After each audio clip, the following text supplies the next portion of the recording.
नमस्कार साथियों, आज का प्रश्न बीएड की पुस्तक लिंग विद्यालय और समाज से संबंधित है। प्रश्न कुछ इस प्रकार है कि लैंगिक असमानता से आप क्या समझते हैं?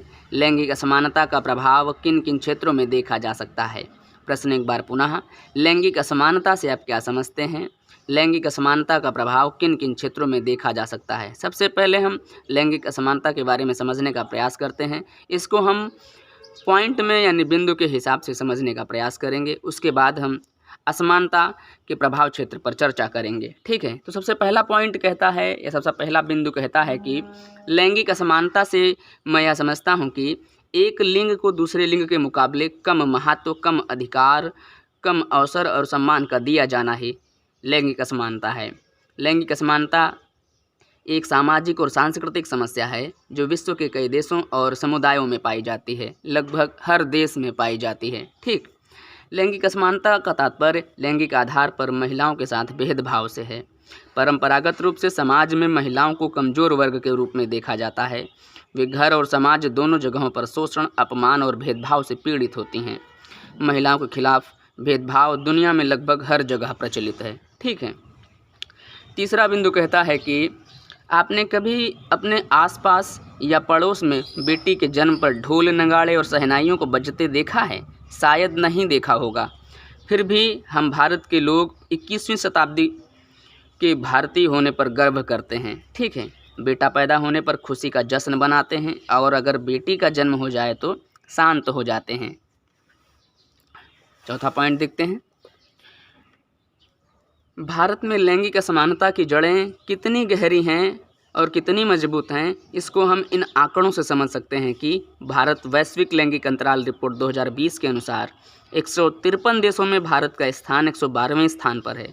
जबकि भारत के मुकाबले अगर देखा जाए तो हमारे पड़ोसी देशों का प्रदर्शन अच्छा रहा है, जिसमें बांग्लादेश 50वें स्थान पर था, नेपाल जो 101वें स्थान पर है तथा श्रीलंका जो है 102 नंबर पर है। ठीक है, अब हम लैंगिक असमानता के प्रभाव क्षेत्रों पर चर्चा करने का प्रयास करते हैं, उसको देखते हैं। तो लैंगिक असमानता के प्रभाव को अनेक क्षेत्रों में देखा जा सकता है। पहला है खान पान। लिंगी असमानता बालक तथा बालिकाओं के खान पान में भी परिलक्षित होता है। बालकों की अपेक्षा बालिकाओं के खान पान और शारीरिक स्वास्थ्य की उपेक्षा की जाती है ना। प्राथमिकता पर बालकों को रखा जाता है, द्वितीयक जो होते हैं उनको लड़कियों को रखा जाता है कि पहले हमारा लड़का खा ले फिर हम बिटिया खाना देंगे, है ना। लगभग ये अभी भी बहुत गांव में ये ज़्यादा माना जाता है। दूसरा जो असमानता का प्रभाव क्षेत्र है वो है रहन सहन।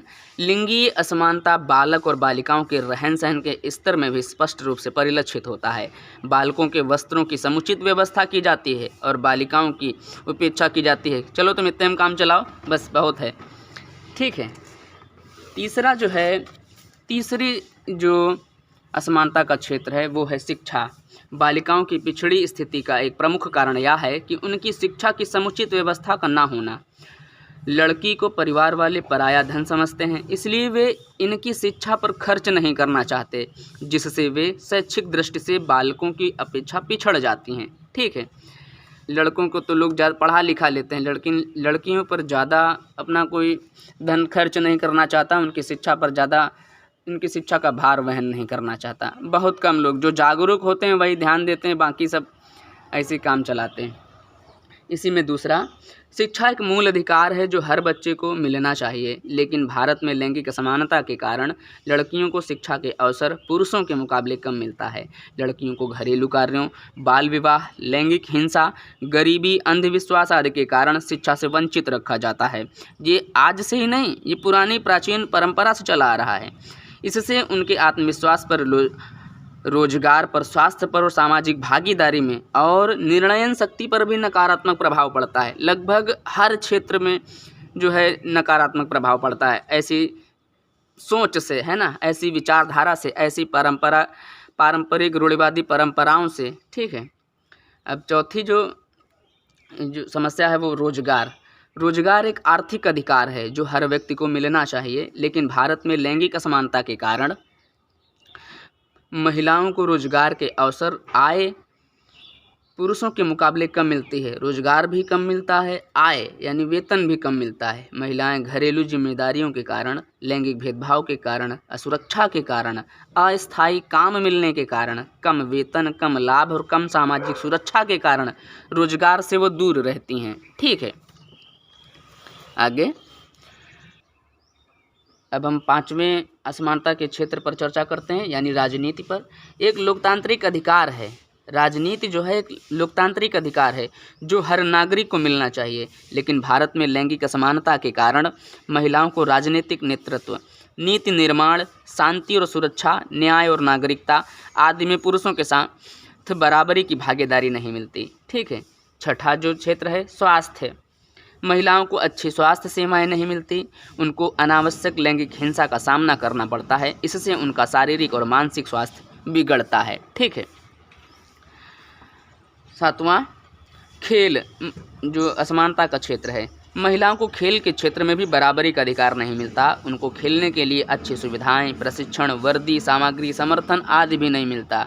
ठीक है, मनोरंजन के क्षेत्र में क्या होता है कि महिलाओं को मनोरंजन के क्षेत्र में बराबरी का अधिकार नहीं मिलता, उनको अधिकांशतः अपमानजनक अभिनय करने के लिए उपयोग किया जाता है, उनकी प्रतिभा, कौशल, रुचि और इच्छाओं का सम्मान नहीं किया जाता। इससे यह साफ है कि लैंगिक असमानता से हम सबको नुकसान होता है, इसलिए हमें लैंगिक समानता को बढ़ावा देना चाहिए।